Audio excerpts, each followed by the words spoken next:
today, and I hope that you can spend it with somebody that you love, and tell somebody today how much that you love them, and how much of a blessing that they are to you. Be a blessing. It will be a blessing to you if you do that. So today, as we jump in, the verse of the day comes from John chapter 13, verses 34 and 35. Let me pull that up, which says, let's see, let me fix that for you just a little bit. Sorry, I was not prepared this morning, and I jumped into it. There we go. That's a little bit better. You can see it now.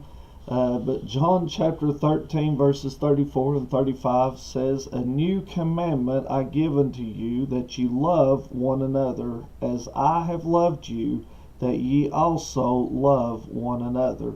By this shall all men know that ye are my disciples, if ye have love one to another."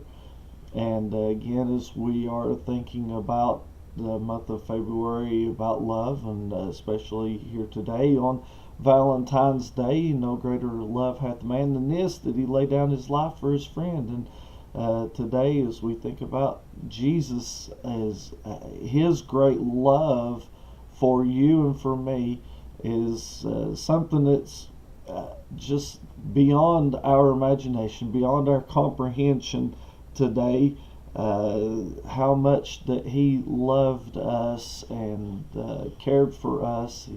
He loved us enough to go to that cross and die on there for you and for me, for our sins, for our mistakes, not for his own, but for us. He loved us that much. So what he asks for us to do then is not do some extraordinary act, or he doesn't ask for an extraordinary amount of money because you've done this, or he's done this for you. But what he asks is that you love one another. This is hard sometimes whenever we have had a problem with somebody for a long time, and we hold those grudges. But Jesus tells us here, "A new commandment I give unto you, that you love one another." And not only does he say that you love one another, he says, "Love one another as I have loved you." Now, I don't know about you today, but I can think of a lot of faults, a lot of failures in my own life, and think about all of the mistakes that I've made, but yet Jesus still loves somebody like me.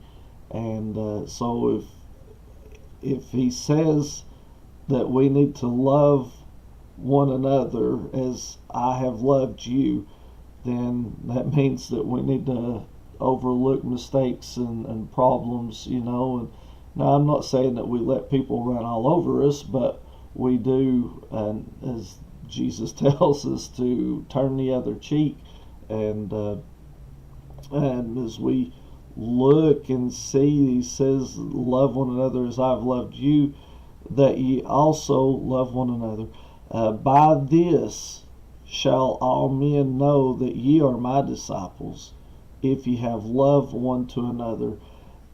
If we do this, what Jesus asks for us to do is to love one another, care for one another, then it's going to be evident in our lives, and people in the world are going to see this love. They're going to see that there's something different about us today than what is in the world. If you go through the world most of the time, you have a lot of hatred, a lot of anger, a lot of bitterness, a lot of problems in this world, and it's hard for people to reconcile things. That's why we have so many wars and so many battles and problems in this world. But Jesus tells us here, said, "You by this love that you have for one another, all men will know, everybody's going to know that you're my disciples. If we're going to call ourselves Christians, let's act like a Christian. Let's be Christians today. Friend, I hope that you have a blessed day today. Hope that you have a great Valentine's Day today, and hope that you can show that love and share that love with somebody today, knowing that Christ loved you, and that you love one another, and that you're going to show people that you are his disciples because you love one another. Friend, hope that you have a blessed day today. Hope that the Lord strengthens you throughout the remainder of the week, and hope to see you again tomorrow morning for another edition of First Things First. May God bless you, is our prayers.